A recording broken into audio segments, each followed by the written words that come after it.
Assalamualaikum warahmatullahi wabarakatuh. Selamat siang semuanya. Perkenalkan kami dari kelompok 12 yang beranggotakan Niken Prasetyowati NPM 013 dan Maulia Nur Fadlillah NPM 045. Pada pertemuan ke-6 ini kami akan menjelaskan terkait pusat pertanggungjawaban pusat laba. Pusat pertanggungjawaban pusat laba terjadi apabila suatu pusat pertanggungjawaban diukur prestasinya atas dasar laba yang diperoleh. Nah, laba sendiri merupakan selisih antara pendapatan dan biaya. Dalam pusat laba, baik masukan atau biaya maupun keluaran atau pendapatan dinyatakan dalam satuan moneter. Nah, di sini kinerja keuangan pusat laba diukur berdasarkan laba yang merupakan pengurangan antara pendapatan dan biaya. Unit usaha.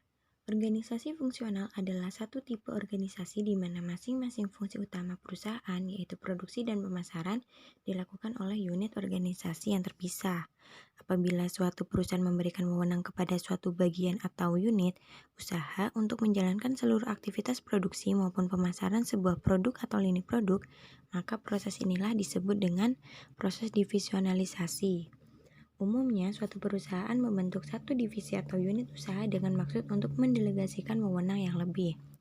Nah, kondisi untuk mendelegasikan tanggung jawab terdapat dua syarat, yaitu manajer harus memiliki informasi yang relevan untuk membuat pertukaran atau trade-off antara pendapatan dan biaya. Dan yang kedua, hendaknya ada cara tertentu untuk mengukur seberapa efektifnya seorang manajer membuat pertukaran atau trade-off. Selanjutnya, keuntungan dari pusat laba. Yang pertama, keputusan tentang operasional bisa lebih cepat diambil karena banyak keputusan tidak perlu lagi pertimbangan dari kantor pusat.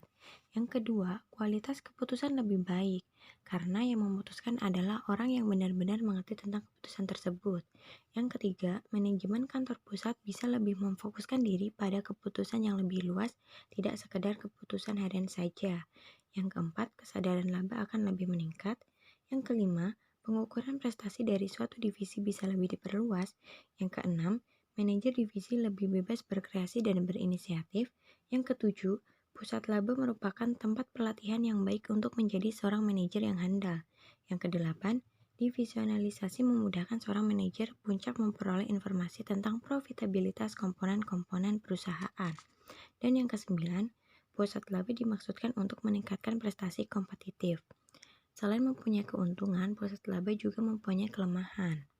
Nah, yang pertama, untuk keputusan yang telah didelegasikan, manajer puncak mungkin kehilangan kendali tertentu. Yang kedua, manajer umum yang berwenang menangani semua aktivitas barangkali tidak ada pada organisasi fungsional. Yang ketiga, unit organisasi yang tadinya bekerja sama sebagai unit fungsional mungkin bisa bersaing satu sama lainnya. Yang keempat, friksi bisa meningkat. Yang kelima, kemungkinan terlalu memperhatikan laba jangka pendek. Yang keenam, tidak ada sistem yang bisa menjamin bahwa divisionalisasi untuk masing-masing pusat laba bisa meningkatkan laba perusahaan. Yang ketujuh, kualitas keputusan yang diambil oleh seorang manajer divisi mungkin lebih jelek dari keputusan yang diambil oleh manajer puncak. Yang kedelapan, adanya tambahan biaya. Selanjutnya, keterbatasan wewenang pada unit usaha atau divisi. Terdapat dua keterbatasan. Yang pertama yaitu keterbatasan yang disebabkan oleh unit usaha. Nah, masalah yang timbul ini dengan adanya divisionalisasi adalah jika terjadi transaksi dengan divisi lain dalam satu perusahaan. Yang kedua, keterbatasan dari manajemen puncak. Kendala yang diakibatkan oleh manajemen puncak disebabkan tiga hal berikut. Yang pertama, pertimbangan strategi. Yang kedua, adanya keharusan untuk penyeragaman sistem. Dan yang ketiga, pemikiran bahwa sentralisasi lebih menguntungkan secara ekonomis. Selanjutnya, pusat laba lainnya. Yang pertama, ada unit-unit fungsional. Unit-unit fungsional terdiri dari unit organisasi pemasaran.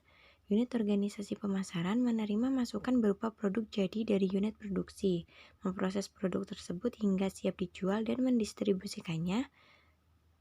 Unit pemasaran biasanya diperlakukan sebagai pusat pendapatan, selain itu juga diperlakukan sebagai pusat biaya. Dalam unit pemasaran terdapat dua jenis kegiatan, yaitu kegiatan logistik atau pemenuhan order yang mana dalam kegiatan ini memiliki karakteristik sebagai pusat biaya dan kegiatan pencarian order. Di sini kegiatan pencarian order memiliki karakteristik sebagai pusat pendapatan. Unit pemasaran bisa dijadikan sebagai pusat laba dengan cara membebankan harga pokok penjualan kepada unit ini. Selanjutnya, unit organisasi produksi.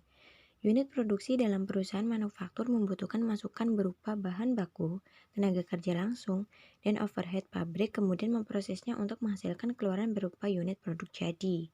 Karena unit produksi tidak mempunyai wewenang dan tanggung jawab langsung terhadap penjualan, unit produksi biasanya digolongkan sebagai pusat biaya. Nah, di sini unit organisasi produksi sebagai pusat biaya. Dalam hal ini, pusat biaya teknis, prestasi unit produksi diukur berdasarkan besarnya biaya yang terjadi. Efisiensi menjadi faktor utama penilaian terhadap prestasi manajer produksi. Penilaian berdasarkan efisiensi dapat mendorong manajer produksi untuk melakukan penekanan biaya. Yang ketiga, unit pendukung dan jasa. Bagian pemeliharaan, pemrosesan data, transportasi, pelayanan pelanggan, dan unit pendukung lainnya bisa dijadikan sebagai pusat laba. Nah, bagian-bagian ini bisa merupakan divisi pelayanan di kantor pusat atau bisa juga merupakan unit yang sejajar dengan pusat laba. Lalu yang kedua, ada organisasi lainnya. Suatu perusahaan yang mempunyai cabang dan bertanggung jawab terhadap pemasaran produk, perusahaan apalagi cabang tersebut berbeda tempat, secara alamiah dianggap sebagai pusat laba.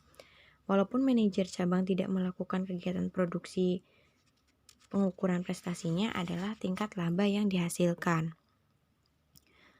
Nah, pengukuran prestasi dengan cara ini menjadi yang terbaik untuk memotivasi mereka menghasilkan laba yang lebih tinggi.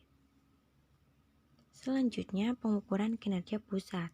Terdapat dua cara pengukuran tingkat profitabilitas pusat laba, yaitu yang pertama dengan mengukur kinerja manajemen, yaitu dengan melihat seberapa baiknya seorang manajer dalam memimpin unit atau pusat pertanggungjawaban sehingga prestasi manajer diukur sesuai dengan wewenang dan tanggung jawabnya.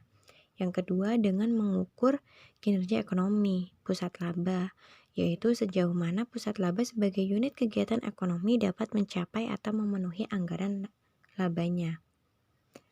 Lalu dalam proses pengukuran prestasi pusat laba dibutuhkan elemen-elemen sebagai berikut. Yang pertama, tersedianya anggaran atau rencana. Yang kedua, pemahaman dan penerimaan logika pengukuran oleh manajer divisi. Yang ketiga, delegasi pengendalian yang konsisten dengan tanggung jawab yang diberikan. Yang keempat, adanya konsistensi pengukuran di antara divisi-divisi dalam perusahaan. Anggaran laba sebagai standar kinerja. Salah satu tolak ukur kuantitatif adalah laba. Penggunaan anggaran laba sebagai suatu standar prestasi pusat laba mengandung beberapa kelemahan. Yang pertama, keberhasilan mencapai anggaran belum menjamin kinerja sebenarnya. Pencapaian anggaran dipengaruhi oleh penetapan anggaran yang terlalu tinggi atau rendah serta kemampuan memprediksi. Yang kedua, laba itu sendiri belum mencerminkan kinerja perusahaan secara keseluruhan. Prestasi non-laba sebagai standar kinerja. Contoh pendekatan untuk mengukur prestasi dengan beberapa alat ukur yaitu profitability, market position, productivity, product leadership, personal development, employee attitudes, public responsibility, dan balance between long range and short range goals. Tujuan non-laba hanya dapat dicapai bila manajemen puncak memang menghendaki dan bereaksi positif terhadap keberhasilan pencapaian tujuan. Kemudian tujuan pengukuran prestasi pusat laba. Fremken dalam buku Accounting for Managerial Analysis menyebutkan 3 tujuan sistem pengukuran pusat laba yaitu: pertama, untuk menentukan kontribusi sebuah pusat laba sebagai suatu kesatuan terhadap tujuan organisasi. Kedua, untuk memberikan dasar dalam mengevaluasi kinerja manajer pusat laba. Ketiga, untuk memotivasi manajer pusat laba dalam mengoperasikan unitnya agar konsisten dengan tujuan umum perusahaan secara keseluruhan. Kemudian, Rappaport menyebutkan 3 tujuan utama pengukuran kinerja pusat laba yaitu: Pertama, sebagai petunjuk pengambilan keputusan atau XN bagi manajer divisi. Kedua, sebagai evaluasi ex post oleh manajemen puncak terhadap prestasi manajemen divisi. Yang ketiga, sebagai evaluasi ex post oleh manajemen puncak terhadap prestasi divisi sebagai sebuah kesatuan ekonomi. Berdasarkan tujuannya, setidaknya ada dua jenis kinerja pusat laba, yaitu kinerja manajemen dan kinerja ekonomi. Dari sudut pandang analisis biaya, pertimbangan utama dalam pengukuran kinerja manajemen adalah keandalan. Sedangkan dalam pengukuran kinerja ekonomi, yang menjadi pertimbangan utama adalah keterkaitan antara biaya yang terjadi dengan aktivitas pusat laba. Permasalahan dalam pengukuran kinerja pusat laba. Yang pertama, masalah alokasi pendapatan bersama. Pada dasarnya, konflik bisa timbul atas alokasi pendapatan di antara pusat laba. Hal ini bisa terjadi jika salesman satu divisi meningkatkan penjualan produk yang dibuat oleh divisi lain dengan menawarkan pada pelanggan. Jika suatu divisi tidak menerima kredit atas penjualan produk divisi lain, ada sedikit motivasi dalam mengupayakan penjualan seperti itu. Yang kedua, masalah alokasi biaya bersama. Dalam akuntansi dikenal biaya langsung dan biaya tidak langsung, atau sering disebut biaya bersama. Biaya langsung adalah biaya yang dapat diidentifikasikan secara khusus atau dapat ditelusuri pada suatu produk, departemen, atau proses tertentu. Biaya bahan baku dan biaya tenaga kerja langsung merupakan biaya yang terkait secara langsung pada produk yang dihasilkan. Biaya tidak langsung adalah biaya yang tidak dapat diidentifikasikan secara khusus pada suatu produk, departemen, atau proses tertentu. Jenis biaya bersama yang perlu dialokasikan antara lain biaya overhead pabrik tetap. Biaya ini harus dialokasikan kepada setiap produk untuk menghitung harga pokok penjualan demi tujuan pelaporan keuangan eksternal. Kemudian biaya departemen jasa. Biaya operasi departemen jasa dialokasikan kepada departemen produksi secara individual. Joint cost. Biaya yang dikeluarkan dalam proses produksi yang secara bersama memproduksi beberapa produk secara simultan dialokasikan kepada setiap produk untuk penilaian persediaan. Yang terakhir, biaya kantor pusat. Biaya yang terjadi di kantor pusat dialokasikan kepada divisi atau pusat pertanggungjawaban, yaitu pusat laba atau pusat investasi. Langkah-langkah pengalokasian biaya bersama secara umum terdiri dari 3 tahap, yaitu pertama, mengakumulasikan biaya yang berhubungan dengan produk, departemen, atau divisi. Kedua, mengidentifikasikan penerima biaya yang dialokasikan produk, departemen, atau divisi. Dan yang terakhir, memilih metode atau dasar untuk menghubungkan biaya pada langkah ke-1 dan penerima biaya pada langkah kedua secara logis. Yang ketiga adalah masalah penentuan harga transfer.